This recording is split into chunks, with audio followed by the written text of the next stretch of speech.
Bismillahirrahmanirrahim. Assalamualaikum warahmatullahi wabarakatuh.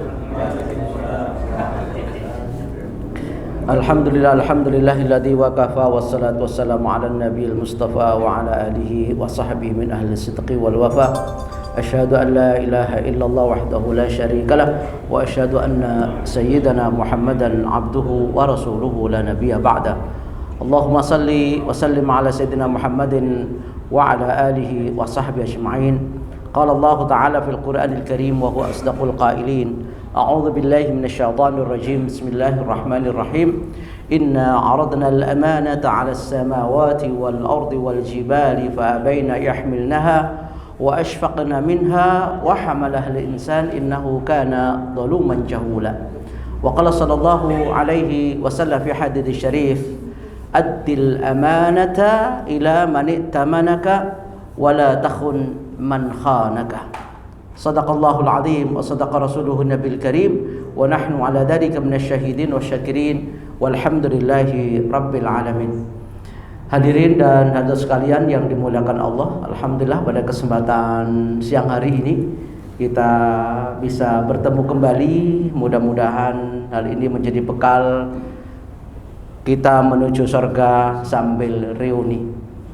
Salam dan salam semoga tetap terlimpah curahkan kepada Nabiyuna wa qudwatuna Sayyiduna Muhammad sallallahu alaihi wasallam yang telah banyak membimbing kita, yang kita dambakan syafaatnya di akhirat nanti. Pada kesempatan kali ini kita masih melanjutkan kajian kita tentang kitab Riyadhus Shalihin dengan syarahnya Nuzhatul Muttaqin, dan masih pada bab yang ke-25 tentang perintah menunaikan amanah. Kemarin sudah kita bahas landasan daripada bab ini adalah firman Allah Subhanahu wa taala yang tertuang di dalam surat An-Nisa ayat 58, yang intinya Allah Subhanahu wa taala menganjurkan kepada kita semua, terutama yang mukmin, untuk menunaikan amanah, menunaikan titipan, dan menunaikan wadifah, kewajiban yang harus ditunaikan kepada yang berhak menerimanya. Jangan sampai diserahkan kepada orang yang bukan ekspektasinya, tidak sesuai dengan harapannya, dan tidak sesuai dengan kapasitasnya, tidak sesuai dengan kompetensinya, karena hal itu akan merusak masa depan bangsa, masyarakat, dan umat kita semua. Itulah sebabnya Allah Subhanahu wa taala menganjurkan harus sesuai dengan kompetensinya dan sesuai dengan kapasitasnya dan segala macam ahli yang dimilikinya. Kemudian kemarin sudah kita bahas yang dimaksud dengan amanah itu adalah segala hal yang diwajibkan oleh Allah Subhanahu wa taala, ya, baik yang sifatnya vertikal maupun sifatnya horizontal. Bahkan kepada diri sendiri pun juga bagian daripada amanah yang harus dijaga. Dimana kalau dilihat daripada makna yang lebih luas lagi, ya, kalau makna sempitnya segala titipan, segala amanah, baik titipan berupa harta ataupun berupa jabatan, kursi maupun posisi yang diberikan kepada seseorang, itu namanya amanat, ya.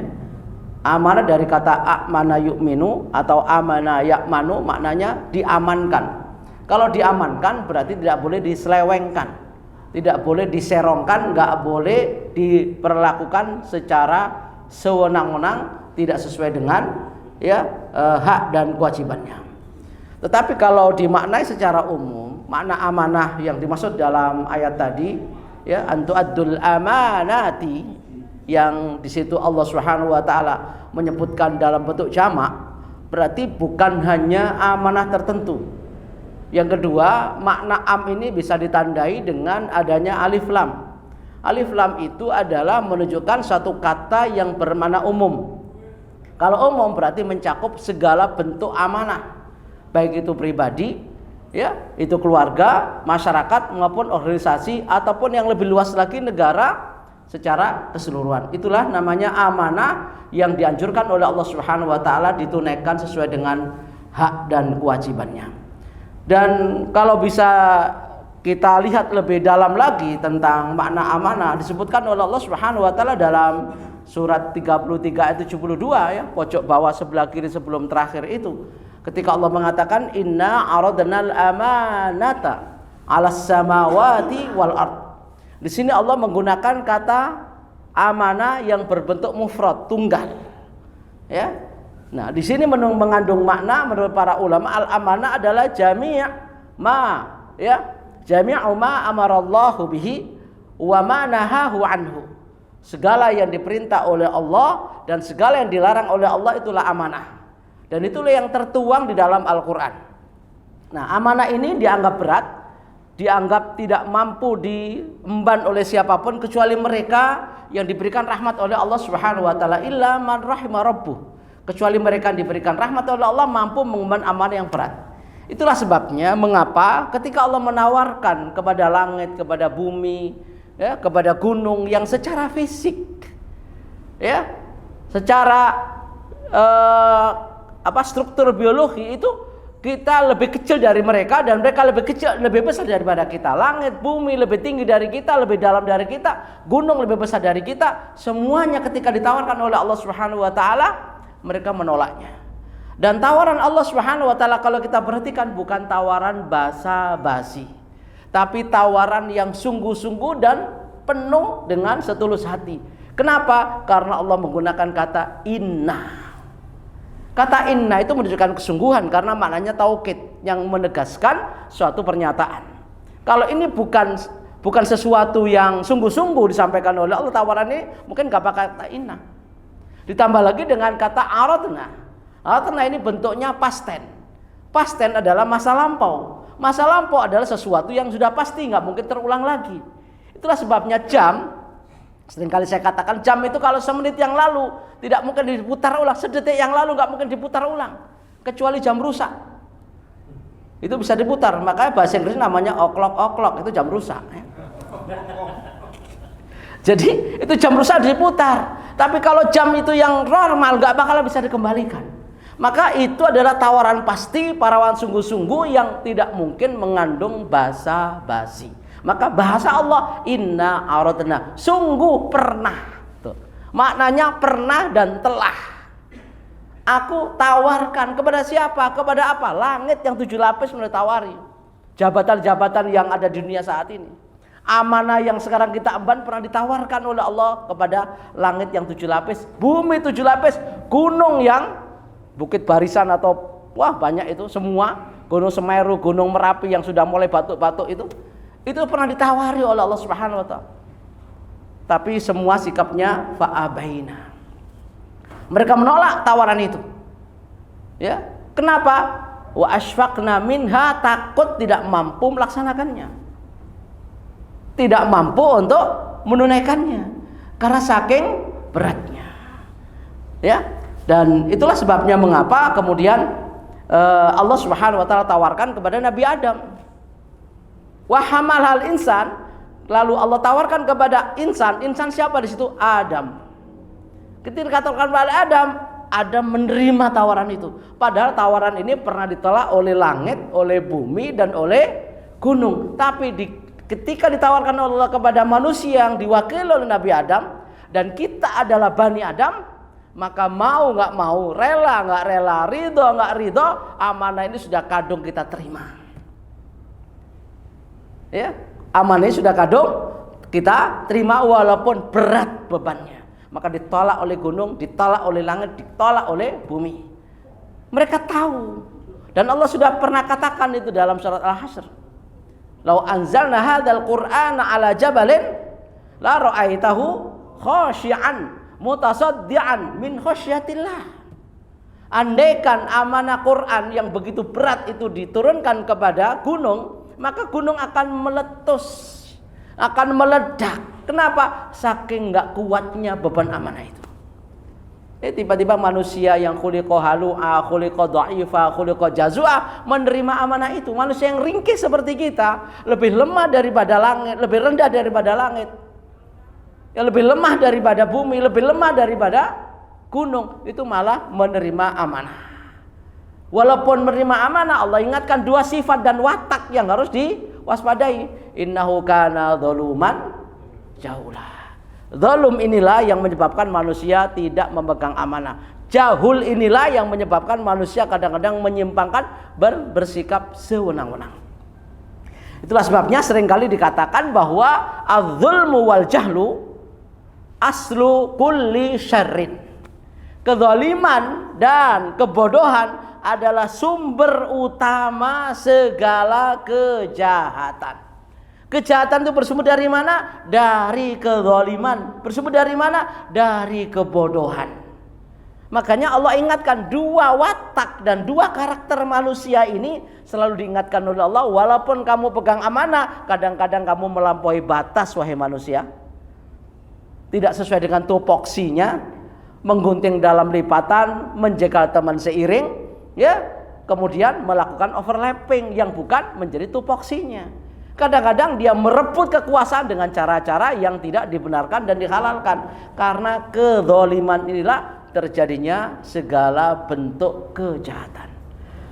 Begitu pula kebodohan. Karena kebodohannya tidak tahu halal haram, tidak tahu mana yang salah dan benar, tidak tahu ma'ruf dan yang mungkar, maka akhirnya apa? Seluruh dianggap halal. Kenapa? Kebodohan inilah yang menjadikan sumber sebuah kejahatan. Maka Allah ingatkan kepada manusia, innahu kana zaluman jahula, sekalipun kamu telah dilantik oleh Allah, berikrar kepada Allah Subhanahu wa taala menjadi khalifatullah fil ardh. Tapi ingat wahai manusia, dua sifat ini kadang-kadang mengganggu amanah yang sudah kamu terima. Jabatan sudah diterima, sudah dilantik, bahkan menggunakan ayat mushaf, bagi yang beragama lain menggunakan kitab sucinya. Tapi kadang-kadang menyimpang, bahkan menyelewengkan, melakukan sebuah tindakan-tindakan yang tidak sesuai dengan janji dan ikrar yang pernah diucapkan. Kenapa? Lagi-lagi zaluman jahula. Ya, maka hati-hati yang sudah memegang amanah, satu saat bisa menyimpang. Hati-hati yang sudah mendapatkan amanah, kadang-kadang bisa menjadi musibah, bahkan bisa menjadi fitnah. Kenapa? Karena tidak memegang amanah dengan penuh istiqomah. Ya. Nah, amanah atau pegang amanah itu merupakan salah satu sifat dan karakteristik orang-orang mukmin. Sebagaimana yang sering kali kita sebut dan kita ingatkan ke semuanya di dalam surat Al-Mu'minun ayat 8. Qad aflahal mu'minuna alladzina hum fi salatihim khashi'un. Sampai ayat ke-8 Allah katakan walladzina hum li amanatihim wa ahdihim ra'un. Bahwa orang-orang mukmin sejati, salah satu karakteristiknya, salah satu sifatnya, salah satu indikatornya adalah pegang amanah, pegang titipan, pegang janji, pegang ikrar. Kalau itu sudah tidak dipegang, sudah tidak lagi menjadi komitmennya, maka bisa dipastikan keimanannya perlu diragukan. Kalaupun masih punya iman, imannya belum sempurna, bahkan belum disebut sebagai mukmin sejati. Maka perlu ditingkatkan, ya, di-upgrading itu. Ditingkatkan kapasitasnya, ditingkatkan kualitasnya agar benar menjadi mukmin sejati yang salah satu ciri khasnya adalah memegang amanah sampai mati. Bahkan ini pernah kita janjikan kepada Allah Subhanahu wa taala. Janji itu salah satunya adalah pengakuan rububiyah kita kepada Allah. Kalau kita sudah mengakui rububiyah Allah Subhanahu wa taala, berarti mengakui kekuasaan Allah.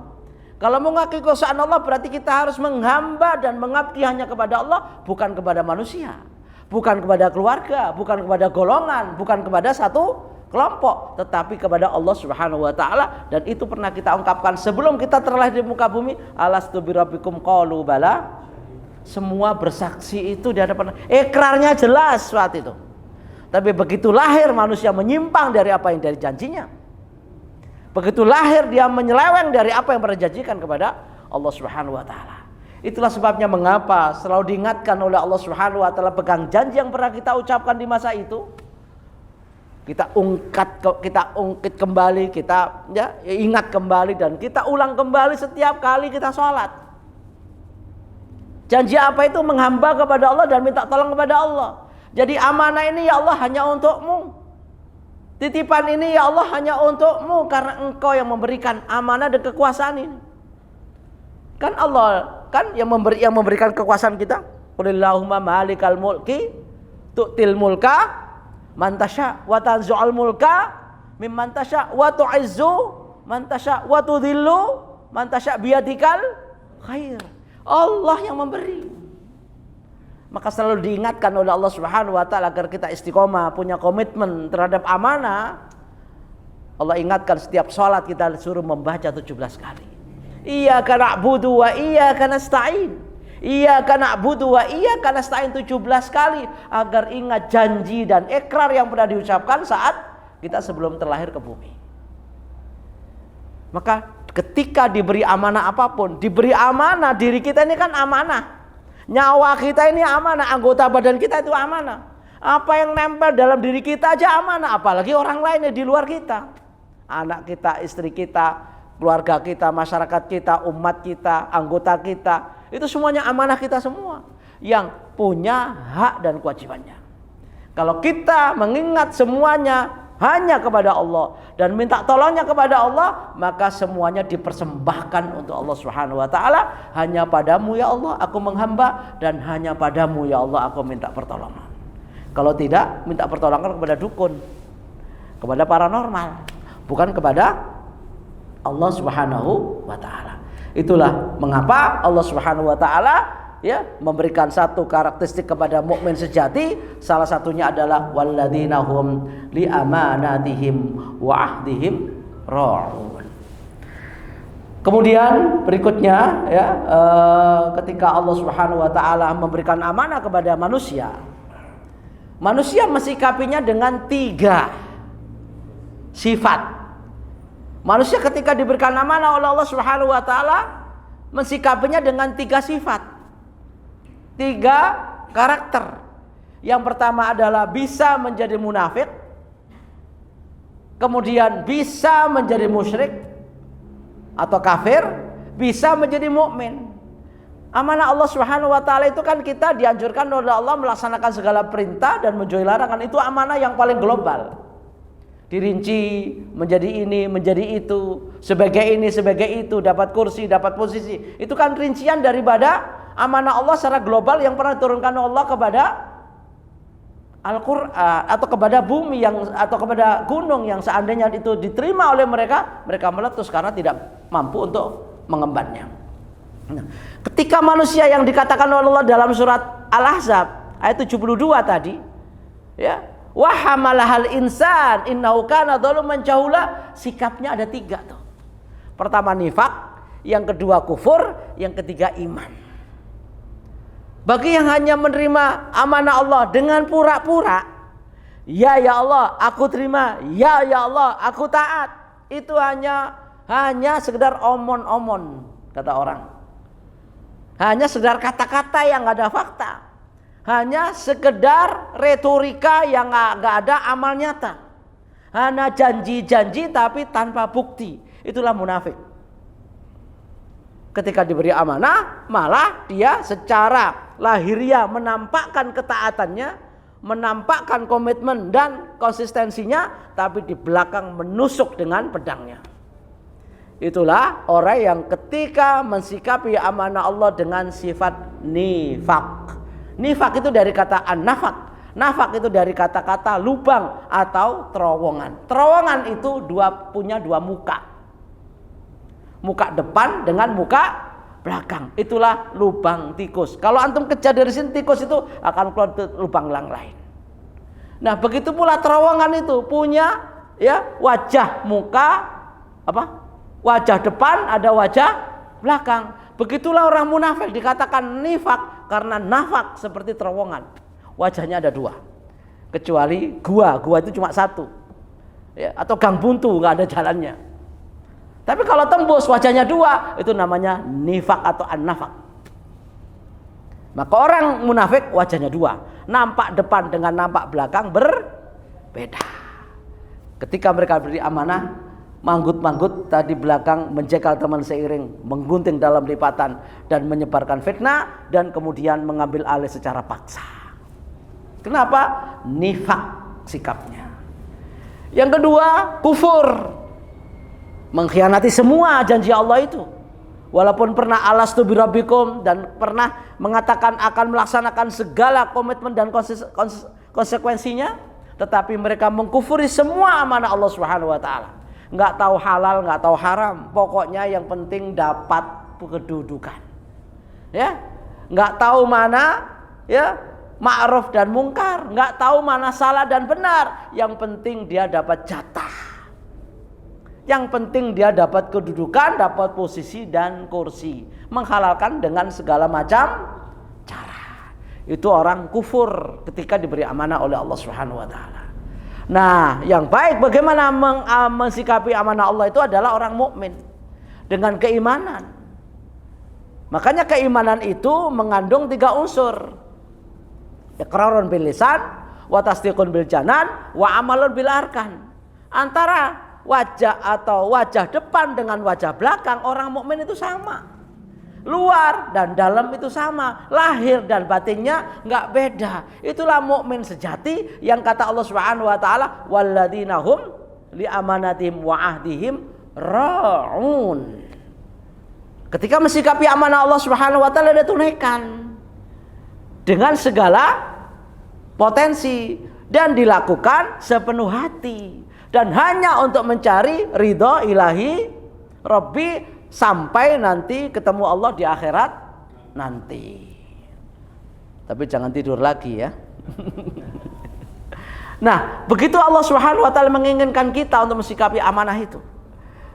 Maka orang beriman kenapa bisa mensikapi dengan sepenuh hati dan ingin menjadi mukmin sejati? Karena iman itu mengandung 3 unsur tadi itu kan. Iqrarun bil lisan, wa tasdiqun bil janan, wa amalun bil arkan. Iman tidak cukup dengan kata-kata tanpa fakta.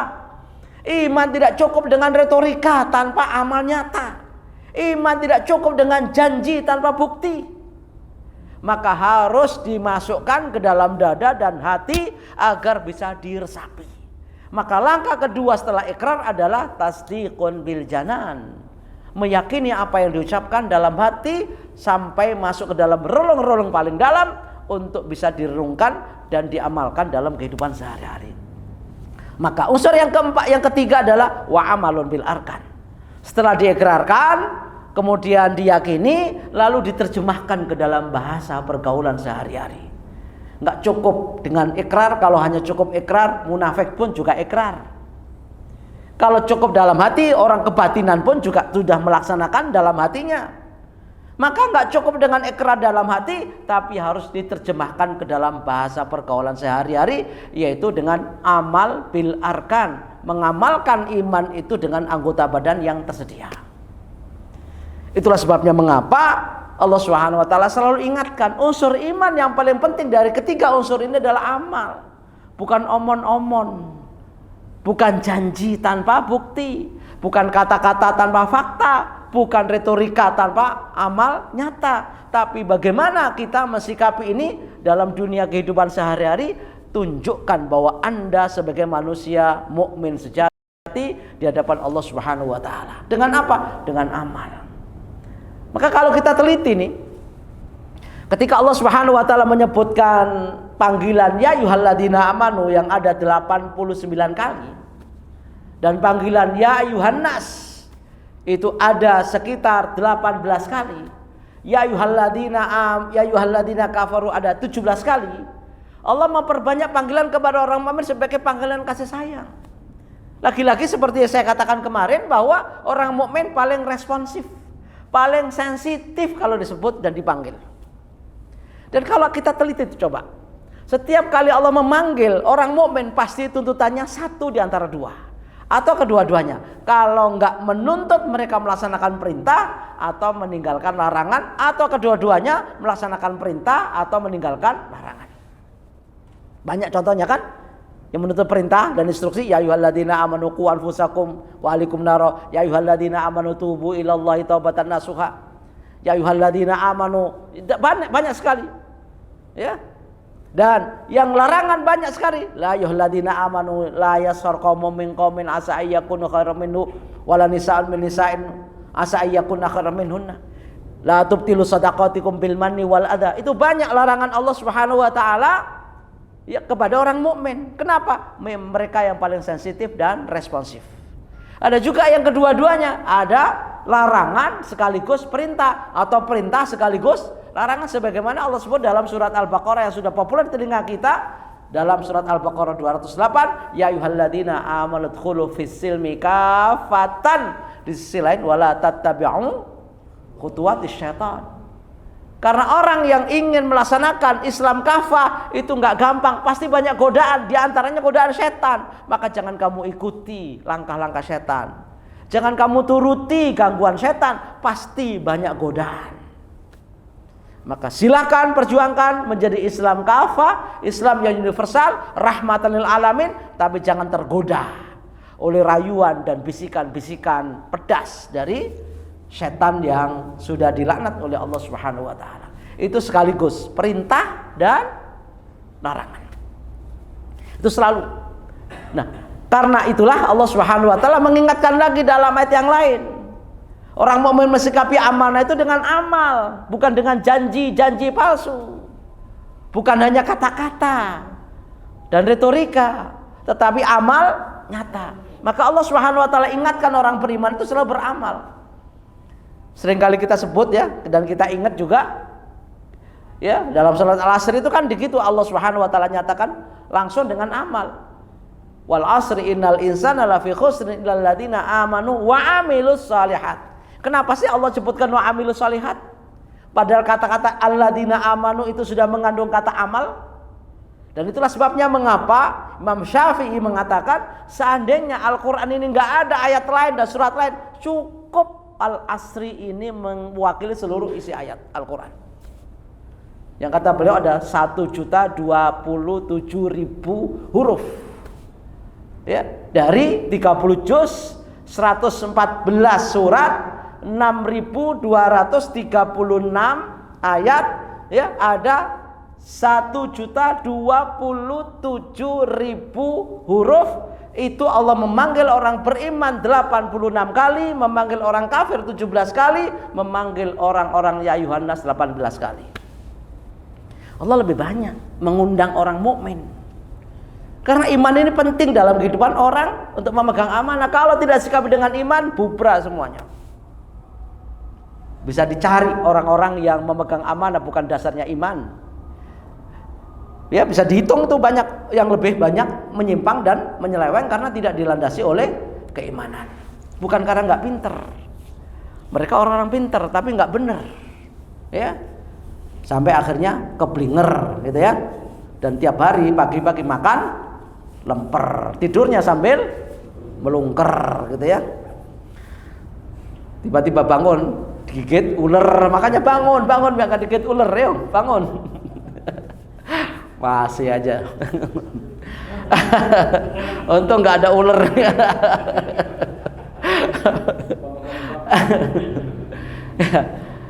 Begitu lanjutnya bahwa banyak Allah menuntut iman itu dengan amal. Hadis yang sudah terkenal misalnya, ya, apa kata Rasulullah sallallahu alaihi wasallam? Man kana yu'minu billahi wal yawmil akhir falyakul khairan aw liyasmut. Wa man kana yu'minu billahi wal yawmil akhir falyukrim jarahu falyukrim dhaifahu. Semua itu amal. Berkata baik itu amal, menghormati tamu, menghormati tengah amal. Itu adalah bentuk daripada konsekuensi logis daripada iman adalah amal, bukan hanya angan-angan. Tapi harus dilaksanakan dan diaplikasikan. Makanya yang paling baik mensikapi amanah itu adalah dengan keimanan. Sehingga apapun yang diberikan oleh Allah Subhanahu wa taala diterima dengan sepenuh hati, tidak perlu stres lalu bunuh diri minum bacon rasa stroberi. Ya, itu amanah Allah Subhanahu wa taala. Memang kita kadang sudah mengemban amanah itu, tetapi ya jangan dikhianati. Kalaupun sudah diterima, dilaksanakan dengan sepenuh hati. Jangan sampai melukai orang lain yang tidak dapat kursi. Sudah dapat kursi masih dilukai. Ente sudah dapat kursi masih saja mentang-mentang ada di posisi paling tinggi, tapi banyak melukai rakyat dan warga negara kita tercinta ini. Ya, maka Rasulullah memberikan rambu-rambu nih. Adil amanata ila mani tamanaka wala takhun man khonaka. Masya Allah, luar biasa nih Rasulullah mengatakan, adil amanata, tunaikan amanah kepada orang yang memberikan amanah kepadamu, baik itu Allah yang memberikan amanah kepada kita, ataupun sama manusia yang memberikan amanah kita, atau orang tua kita memberikan amanah kita, atau anak kita dan istri kita memberikan amanah kita. Tunaikan amanah itu, hak dan kewajibannya tunaikan sesuai dengan tupoksi Anda sebagai pimpinan. Tapi di sini Rasulullah mengatakan wala takhun man khonaka. Kalau ada yang mengkhianati, jangan ikut-ikutan khianat. Awas lu berkhianat sama gue itu, gua khianatin ntar lo. Nggak boleh gitu. Itu sama-sama kita mendorong mereka dan kita sama-sama mendukung mereka untuk berkhianat. Kalau lu berkhianat, saya juga bisa berkhianat. Lebih dari ente juga bisa saya berkhianat. Kalau khianat nggak perlu diajari kan. Amanah itu butuh belajar. Orang jadi penjahat itu nggak butuh belajar. Penjahit itu butuh kursus coba. Jadi penjahit itu kursus, apalagi menjahit jas, gitu ya. Mahal ya Pak Ferdian ya. Itu jahitnya saja 1,5 juta sampai 1 juta. Jahitnya saja. Karena ilmunya itu pakai kursus. Jadi penjahat nggak usah kursus. Nyolong sendal dari masjid ini bisa nggak usah kursus. Itu karena mengamalkan fatwanya kiai, ambil yang baik, tinggalkan yang jelek. Sendal yang jelek ditinggal, sendal teman yang baik digondol. Nah itu nggak jelas itu ya. Itu salah menangkap fatwa itu namanya ya. Nah, Rasulullah mengatakan adil amanah, tunaikan amanah, jangan berkhianat kepada orang yang mengkhianatimu. Kalau ada orang curang kepadamu, jangan ganti mencurangi. Kalau orang jahat kepadamu, jangan kamu ganti melakukan jahat. Berarti Anda telah mendukung dan mensupport kejahatan orang. Maka mungkar tidak boleh dilawan dengan kemungkaran. Ya? Maka tidak boleh itfa' billati hiya ahsan. Tolaklah, ya, hindarilah dan bantahlah dengan cara yang lebih baik, bukan dengan yang lebih jelek, gitu ya. Bahkan dalam salam pun juga begitu kan kita. Fahayyu bi ahsana minha aw rudduha.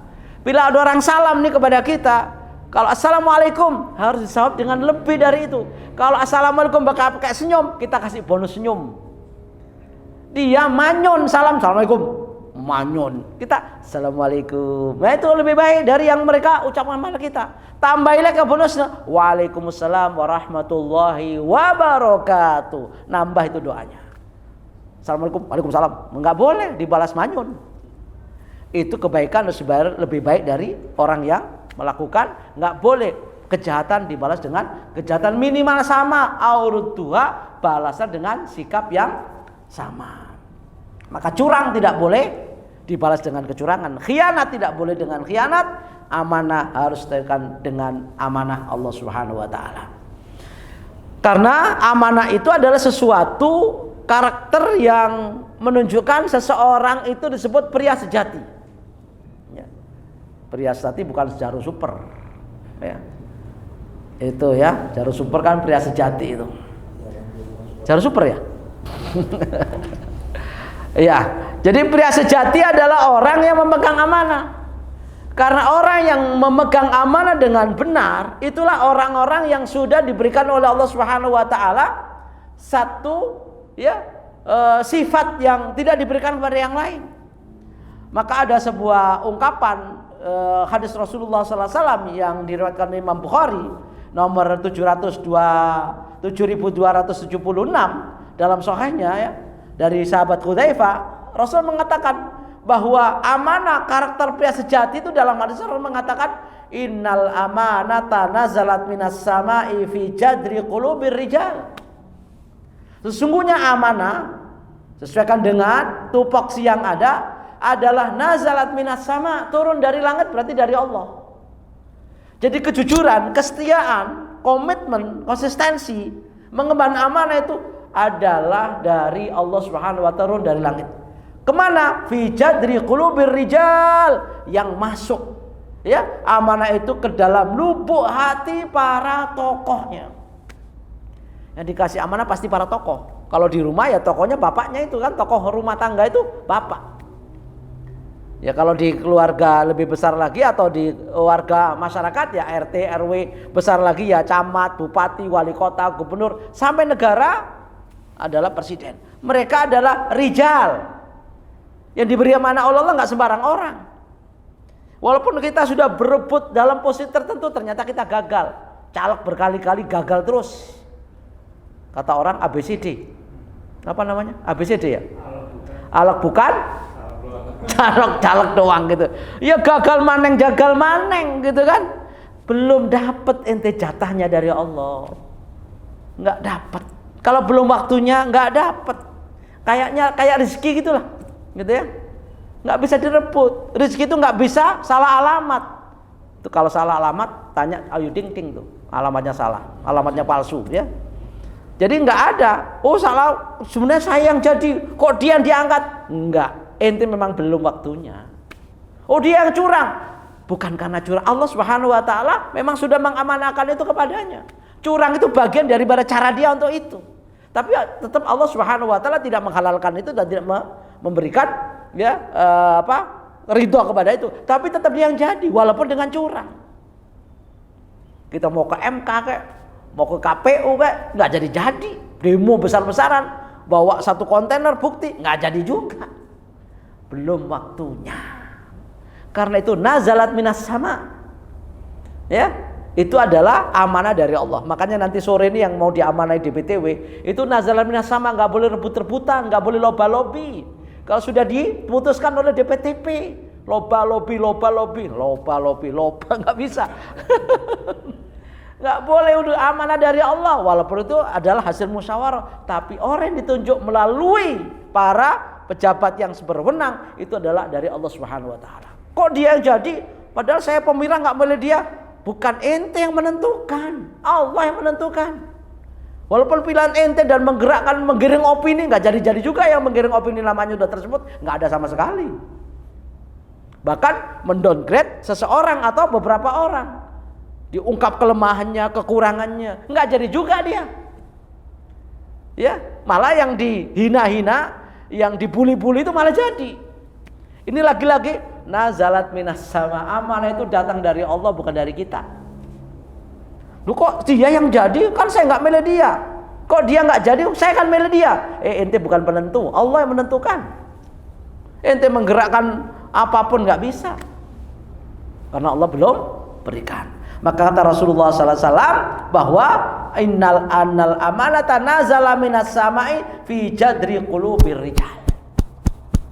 Masuk ke dalam relung-relung hati orang-orang yang dikehendaki oleh Allah Subhanahu wa taala. Ya tadi, tu'til mulka man tasya wa tanzi'ul mulka mimman tasya. Allah kasih jabatan kepada yang dikehendaki, nyopot pun juga orang yang dikehendaki. Caranya bermacam-macam, itu teknis saja.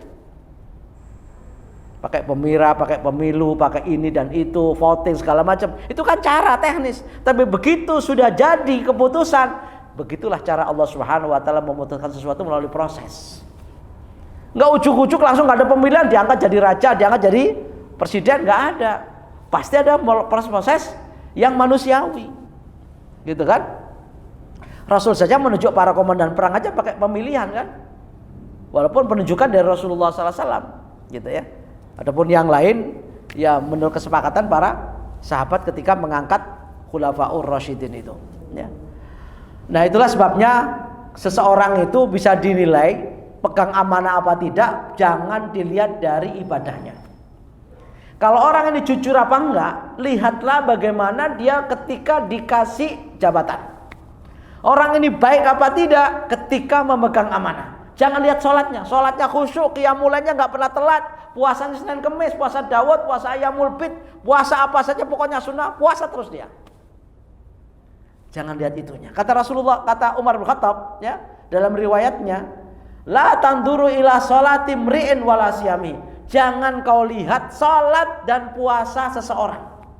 Kalau menilai orang itu jangan lihat ibadah vertikalnya, tapi walakin duru ila sidqi hadithi dha hadath. Lihatlah kalau dia komunikasi secara horizontal, lihat omongannya. Kalau dia bicara dusta apa enggak? Ini sebagai komitmen. Kemudian wa ila wara'i dha usya, dan lihatlah wirainya, menjaga dirinya, menjaga martabatnya ketika dia dalam kondisi sehat lahir batinnya. Kalau gila sih nggak perlu martabat, ya gelandangan begitu nggak ada masalah, wong dia nggak sehat. Lihat ketika dia sehat menjaga wirai dan martabatnya apa enggak? Wa ila amanatihi la tumina, dan lihatlah ketika dia pegang amanah jujur setia apa enggak. Anda nggak perlu melihat sholatnya karena itu hubungan vertikal. Anda nggak bisa melihat orang ini khusyuk apa enggak, pura-pura khusyuk juga bisa. Yang bisa kita nilai adalah hubungan sesama manusia. Kalau ngomong jujur nggak? Wah, kalau jujur baik nih orang. Kalau dia ya dalam kondisi sehat lahir batin menjaga wibawa nggak? Berarti orang baik. Ketika dari amanah setia nggak kepada amanahnya? Berarti orang baik. Itulah kalau kita ingin menilai orang baik dan tidak itu dari hubungan sosialnya. Hubungan vertikalnya itu Allah yang menilai. Dia khusyuk apa enggak, ikhlas apa enggak, kan kita nggak tahu. Siapa yang tahu? Nggak tahu. Sepertinya khusyuk, ternyata tidur. Itu bukan karena khusyuknya, karena lelapnya. Ya Mas, assalamualaikum. Jadi jangan dinilai ya manggut-manggutnya, gitu ya.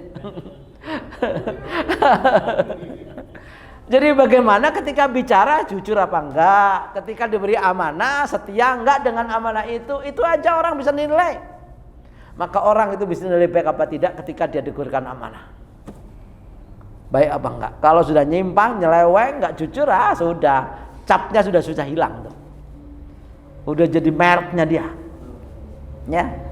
Maka tunjukkan kesetiaan itu saat kita ya berhubungan secara sosial dengan sesama masyarakat. Interaksi sosial itu yang membuktikan ya sebenarnya kita itu seperti apa. Walaupun bukan dibuat-buat, tapi karena memang karakternya seperti itu. Adapun sholat, puasa, kita nggak bisa nilai. Itu hubungan vertikal. Yang bisa kita nilai adalah hubungan horizontal. Ya mudah-mudahan kita semua yang nanti dikasih amanah oleh Allah, apapun amanah itu, ya apapun jabatan itu, mudah-mudahan kita tunaikan secara istiqomah agar nanti sampai akhir kita wafatnya husnul khotimah, nanti insya Allah kita mendapatkan syafaat di sorga bersama Nabi Muhammad SAW dan para sahabatnya. Allahumma amin. Demikian yang bisa kita sampaikan pada kesempatan kali ini. Nanti juga ada beberapa hal yang mungkin akan kita kaji pada kesempatan berikutnya. Kok sudah ada Indonesia Raya? Udah mulai. Udah mulai dapat amanah itu ya. 17-an. Ntar lagi dapat amanah jam 4 ya diumumkan ya.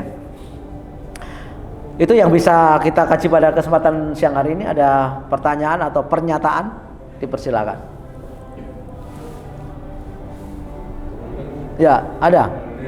Enggak ada. Nanti kalau udah bubaran baru ada tuh nanti.